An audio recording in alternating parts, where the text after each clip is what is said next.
Hi, I'm Amy Pierce from herartfromtheattic.blogspot.com, here with my little guy during nap time, and we just wanted to talk about how we sell arts and crafts for a living. I've been doing this for about 12 years now.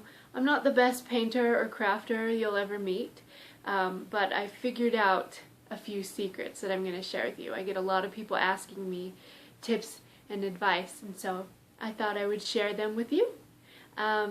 Enjoy. I'm interested to hear how they'll work for you, because I know everywhere is different and things might not work here that work there, but these are the things that work well for me and have made it so that I can be a stay-at-home mom even though I'm single. So it's great. Oh, Manny, he likes me to be at home. He likes to watch me do arts and crafts. I tell myself all that all the time. That's why I wear this bandana. Builds the credibility being an artist. Number 1, learn business and marketing for your product. There's probably already a lot of people who have been there, done that, selling the kind of stuff that you make, at least in the same genre or field, and probably the most efficacious way to learn business and marketing techniques is to mirror other people's who are successful in that area. So, the first step you can do is look online and find people who are selling things similar to what you're selling and see what they're doing that's working. See what draws your attention and what makes you interested in the product.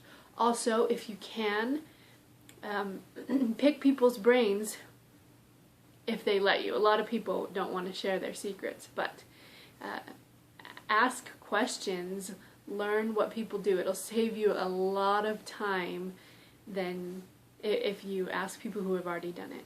So that's the first thing. Number 2, never pay full price for materials. Never. This is one of the reasons that I'm able to sell my products at the price that I'm able to sell them at for people, which makes it more appealing, because I don't pay full price, and I'm able to sell my products at prices that other artists and crafters are only able to make their products at, so, the cost of their products. And there's a lot of ways to do this. There's always sales, coupons. Get your stuff wholesale online, but never buy it full price. You don't have to. I never buy anything full price. Paintbrushes, paint, anything. Canvases, any of that stuff. And I'll go more into detail about that in a later video, so make sure you subscribe. But never pay full price for anything. Number 3, be unique. It only takes 1 or 2 or 3 little embellishments or nuances to make your product different than anyone else's. Don't be a straight out copycat. Learn from other people and you can do similar things, but make it your own. That way, if someone sees your product, they can't say, well, Joe Schmo sells it for $2 cheaper, I'm going to go get it from him. It's the exact same thing. No, this has got your special touch. Try to make it something that someone doesn't look at and say, oh, I could replicate that easily. To the normal person, this is just something cool and creative that they wouldn't necessarily know how to make. Does that make sense? So make it your own.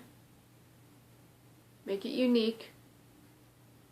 Make it something hard to duplicate. Someone can always, if someone can duplicate what you're doing, they'll figure out how to do it cheaper and more effectively, and you're out of the picture. So do something other people can't do. Okay, number 4, really important. Spend time wisely. Because, doing arts and crafts can be quite laborious. You want to find ways to speed up the process while still maintaining the integrity of your product, of your art, of your craft. You want to keep it good, but do it a lot faster. If it takes you 2 hours to knit a scarf, figure out how to do it in half an hour. this is most important if your goal is to sell high quantities, which is how you're going to make a living, usually, most likely. So, one of the easiest ways to do this is to set up an assembly line. For example, if you're doing a painting, do all the backgrounds first and then do all the foregrounds second that have similar styles, and that will save you a lot of time because you're not having to mess with cleanup over and over, and you're not having to deal with a lot of stuff. You're just cutting out the fluff. But always make sure that the quality of your product stays high or is improved the faster that you get. You don't want to get faster but have a worse product. That's dumb, right? Because this is about integrity. We want people to have a good quality product and like what they get, so they'll come back and get more from you later. This, I think, is probably one of the hardest things for mostly crafters, but artists as well, and that is to ask for a fair price. If it takes you 5 hours to knit a scarf and you're charging $10 for that scarf, you're not making much money. So the key is to take into consideration everything that goes into your product. The time it makes to actually create it, the time it takes to photograph it, to put it online, to do anything, to go shopping for the products, or to, any time that you spend, calculate that into your price and set your price accordingly so that you're still making money. This is also one of the reasons to use your time wisely and get things done fast. Because people like to buy arts and crafts, but they don't want to break the bank doing it. So yeah, always figure out what price your product is worth and ask for it. Okay, absolutely do not be afraid to say no if someone tries to barter with you, tries to ask you to lower your price. The second that you lower your price, the person will assume that you don't value the price that you originally set for your price, and they'll just keep trying to get you to go lower and lower. You need to stay firm and maintain the price. Most people are just testing you to see if you will go lower. And it may feel really awkward at first to say no, but people aren't offended by it. People understand that this is your product, and quite frankly, if you say no, they'll be impressed by your confidence and they will believe in your product. Does that make sense? So bartering equals lowering the value of your product. Staying firm on your price and refusing to budge gives you a lot of credibility in what you're selling. Be firm on your price. Do you hear me? Be firm. And be fair to yourself, to the customer. So important. So important. Take excellent photos of whatever you do. You don't have to have a super fancy schmancy camera to do this. Just, if you don't know photography very well, read a few blogs of some simple tricks of how to take a good photograph of merchandise, but make sure it looks good. If you need to learn Photoshop, do that. But the day and age we live in, photography is key. If you take a crappy picture of a product, in a customer's mind, it will equate to a crappy product. Crappy photo, crappy product. Good photo, good product. Make sense? So anytime you're posting a photo anywhere, make sure it looks good and as professional as possible. Make yourself a web page.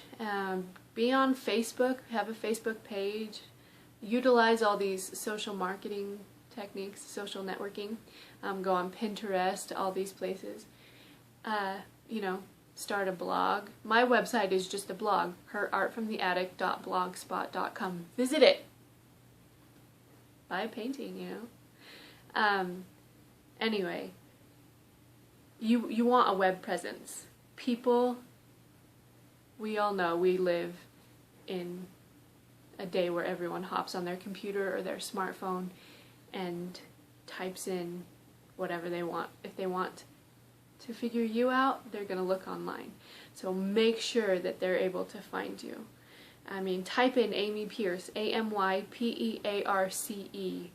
You should be able to find me instantly. I've got art, crafts, music. My name is out there, and it's nothing fancy. I just... Facebook, blogs, all these places. You can do it too. Now, there's all sorts of places online that you can sell your artwork. Etsy, Copious, eBay, all these places. I used to sell exclusively online, but I actually hardly ever sell online now. I sell locally because the competition out there is so fierce that it's gotten really hard to be able to sell your products at a fair price because, there's someone across the world who's able to do it for pennies on the dollar of what you're able to do that for. So I like to focus on selling locally, although I do still offer my stuff online. I focus most of my attention locally. I post my stuff in classifieds. That's my #1 source of revenue. People looking in classified ads, Craigslist, just whatever, for stuff to put in their homes or, and this is where I put my stuff, and I get a lot of, probably 95% of my customers come from classified ads. Residual things come from that, snowball effects come from that, referrals come from that, etc. But I do a lot of classifieds. I like selling locally also because you don't have to mess with shipping and handling. I hate shipping and handling. I hate it. I can't stand it. It's the bane of my existence. So locally's the way to go for me. But so you've got classified ads, you've got little summer markets and festivals and fairs and carnivals and all these places where you can set up booths. You can go to local boutiques and offer your artwork. You can go to consignment shops, although these places you're going to be giving them a chunk of your earnings, but you're just getting yourself out there as many places as possible. So just be creative and get out there. Don't underestimate the power of your local market. Especially what I have found is people really, really enjoy supporting local artists and crafters. Okay, offer to do custom work if this is possible in what you're selling. If you're posting a cute little necklace that's green, got green beads or whatever, then put a little thing in your advertisement that says, if you want a different color, let me know, I can do that. I sell a lot of custom work. People seeing what I've got for sale and then asking, oh, I like that, but I need it in turquoise. Can you do that? Oh yeah, no probs. So offer custom. You'll get a lot more work. Okay. With every customer that you get, make sure you get their information, their phone number, their email, and their address. You don't want to use this information to spam them, and definitely never, ever, ever, ever give this information to other people or businesses. That is so low class. But the best way to use this is for thank you cards. People don't like to get advertisements in the mail, but people like to get a nice handwritten thank you card. This makes them view you as a real person, and they'll respect you, and they'll like you, and they'll think you're friendly, and they'll remember you. Oh, that's the person, I bought a painting from her, and she sent me a thank you note. That was so nice. You'll stick in their minds.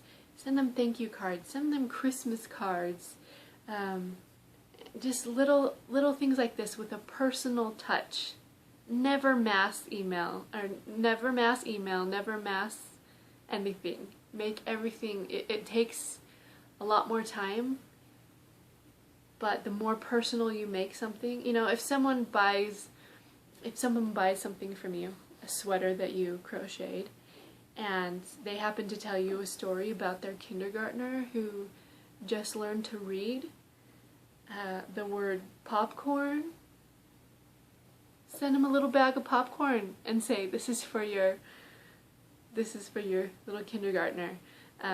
You know, just little things like that. Creative, personal, cheap. You don't want to break the bank doing this, but you will get return customers.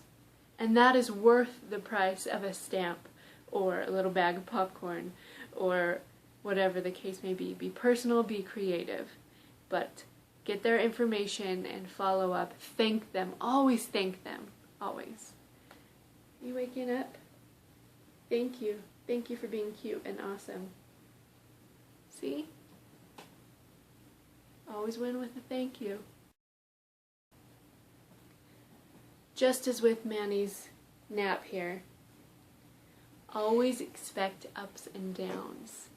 Whoa, excuse you. Always expect ups and downs. As with any business, you know, if you make $500 this week, you can't guarantee that you will the next week either.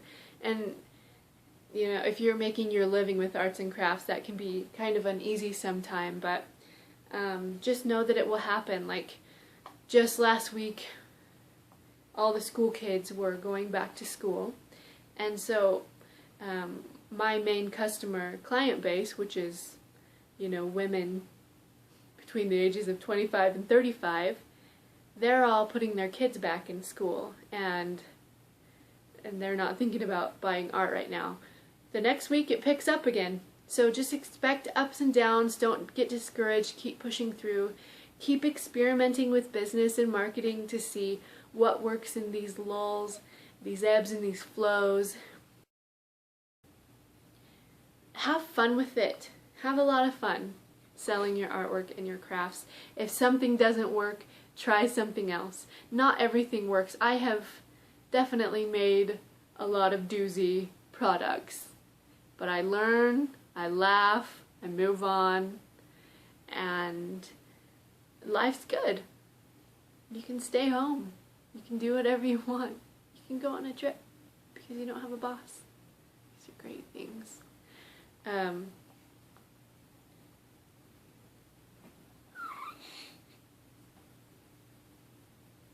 He's a believer. Anyway, sell your products. Check out herartfromtheattic.blogspot.com. There is a link in the description right below here. I did a blog post of this very topic so that it gives you all the pinpoints, and then just goes into description, a little description with every point, so that you can have a visual in front of your face if this interests you. Anyways, thanks for watching. Please share this on Facebook or wherever, and let us know in the comments below what you thought, what you'd suggest, or what's worked for you. Let's be a community of artists and crafters who support one another. Subscribe to my videos. I do lots of how-tos and art tutorials, and we talk about the art world, the crafting world a lot, and we'd love to have you in our little YouTube family. Alright, say bye, Manny!